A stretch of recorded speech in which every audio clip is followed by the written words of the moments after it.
ગરમીનો પ્રકોપ વધતા શાળાઓનો સમય સવારનો કરવા માંગ. ઉનાળુ વેકેશન સુધી શાળાઓનો સમય સવારનો કરવા શૈક્ષિક સંઘની માંગ. વિદ્યાર્થીઓના હિતને ધ્યાનમાં રાખી શાળાનો સમય સવારનો કરવા માંગ કરવામાં આવી છે. ગ્રાન્ટેડ અને સરકારી શાળાઓનો સમય સવારે કરી દેવામાં આવે તો આકરી ગરમીમાંથી વિદ્યાર્થીઓને રાહત મળશે.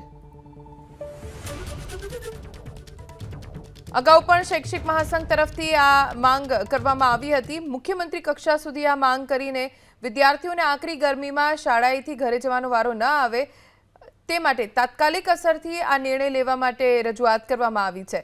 ઉનાળુ વેકેશન સુધી શાળાઓનો સમય જો સવારે વહેલો થોડો કરી દેવામાં આવે તો શાળાએથી છૂટ્યા પછી વિદ્યાર્થીઓને જ્યારે ઘરે જવાનો સમય આવે ત્યારે ગરમી એટલી ન વધી ગઈ હોય.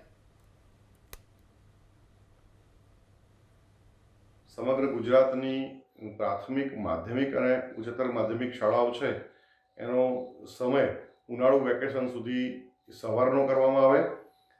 ભૂતકાળની અંદર પણ આપણે જોયું છે પ્રમાણે કે સરકાર દ્વારા ક્લાઇમેટ ચેન્જ અન્વયે શિક્ષણ કમિશનર અને નિયામક શ્રી પ્રાથમિક દ્વારા પણ સૂચના આપવામાં આવેલ કે સમગ્ર વિશ્વનું જ્યારે હવામાન છે એ બદલાઈ રહ્યું છે અને ક્લાઇમેટ ચેન્જને ધ્યાને રાખતા અસહ્ય ગરમી પડતી હોય અને એવી સ્થિતિ હોય તો એવા સંજોગોની અંદર શાળાનો સમય છે તે સવારનો કરી શકાય. આ બધી બાબત અંગે સમગ્રતાથી વિચાર કરી અને શિક્ષણ વિભાગ આગામી દિવસની અંદર સમગ્ર શાળાઓનો સમય સવારનો કરે તેવી રજૂઆત અખિલ ભારતીય રાષ્ટ્રીય શૈક્ષિક મહાસંઘ દ્વારા કરવામાં આવેલ છે.